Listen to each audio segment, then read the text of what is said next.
Breaking news చూస్తున్నాం. తెలంగాణ సర్కారు కీలక నిర్ణయం తీసుకుంది. పరస్పర బదిలీలకు తెలంగాణ ప్రభుత్వం గ్రీన్ సిగ్నల్ ఇచ్చింది.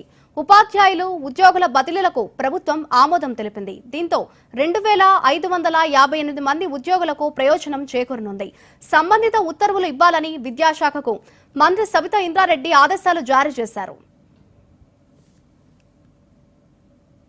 దీని నుంచి మరింత సమాచారాన్ని మా ప్రతినిధి ప్రవీణ్ అందిస్తారు. ప్రవీణ్, తెలంగాణలో గత కొద్ది రోజుల నుంచి ఏదైతే పరస్పర బదిలీలకు సంబంధించినందుకు రాష్ట్ర ప్రభుత్వం పలు సందర్భాల్లో కూడా బదిలీలకు సంబంధించినందుకు ఉత్తర్వులు ఇస్తామని చెప్పేసి కూడా తెలిపిన పరిస్థితి మాత్రం ఉంది. అందులో భాగంగానే ఇవాళ విద్యాశాఖ మంత్రి సబితా ఇంద్రారెడ్డి తన కార్యాలయంలో పరస్పర బదిలీలపై కూడా ఒక సమీక్ష సమావేశాన్ని కూడా ఏర్పాటు చేశారు. ఈ సమీక్ష సమావేశంలో ఉద్యోగులు, ఉపాధ్యాయులకు సంబంధించినందుకు పరస్పర బదిలీలకు సంబంధించినందుకు ఉత్తర్వులు ఇవ్వాలని చెప్పి కూడా అధికారులకు తెలిపింది. ప్రభుత్వం తీసుకున్న నిర్ణయం వల్ల దాదాపు 2558 మంది ఉద్యోగులకు కూడా ఈ పరస్పర బదిలీల ద్వారా మాత్రం వాళ్ళకు ఇబ్బంది తలెత్తకుండా ఉంటుందని చెప్పేసి కూడా సబితా ఇంద్రారెడ్డి అభిప్రాయాన్ని కూడా వ్యక్తం చేసిన పరిస్థితి మాత్రం ఉంది. దీనికి సంబంధించిన ఉత్తర్వులు మాత్రం ఇవాళ రాత్రి కానీ రేపు కానీ వచ్చే అవకాశం మాత్రం స్పష్టంగా కనిపిస్తుంది. గత కొద్ది రోజుల నుంచి మాత్రం ఉద్యోగులకు సంబంధించినందుకు ఏదైతే ఉద్యోగుల విభజన చేపట్టారో దాని తర్వాత మొత్తం పురుషాలు మాత్రం ఉద్యోగులకు సంబంధించినందుకు జిల్లాలకు వెళ్లిన తర్వాత కొంతవరకు ఇబ్బందులు తలెత్తుతున్నాయని చెప్పేసి కూడా సిఎస్ సోమేష్ కుమార్ కావచ్చు, అదేవిధంగా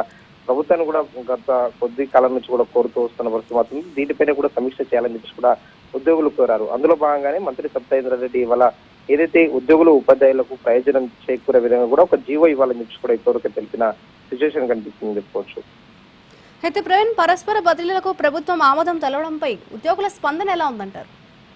గత కొద్ది కాలంగా ఏదైతే పరస్పర బదిలీలకు సంబంధించినందుకు ప్రభుత్వం ఒక ఇవ్వాలి, దీనిపైన కూడా పునరాలోచన చేయాలని చెప్పేసి కూడా ఉద్యోగ సంఘాల నేతలు కూడా సిఎస్ ను కూడా కలుస్తూ వచ్చారు. ఆ తర్వాత మాత్రం ఉద్యోగులకు సంబంధించినందుకు పరస్పర బదిలీలపైన కూడా తొందరలోనే ఒక నిర్ణయం తీసుకుంటామని చెప్పి కూడా తెలిపారు.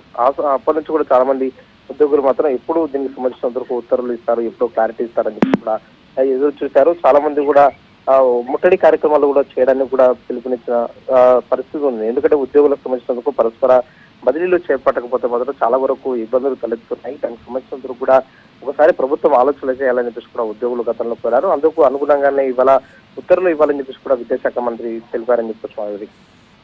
ప్రవీణ్, ఈ ఉత్తర్వులు ఎప్పటి నుంచి అమల్లోకి వచ్చే అవకాశం ఉందంటారు?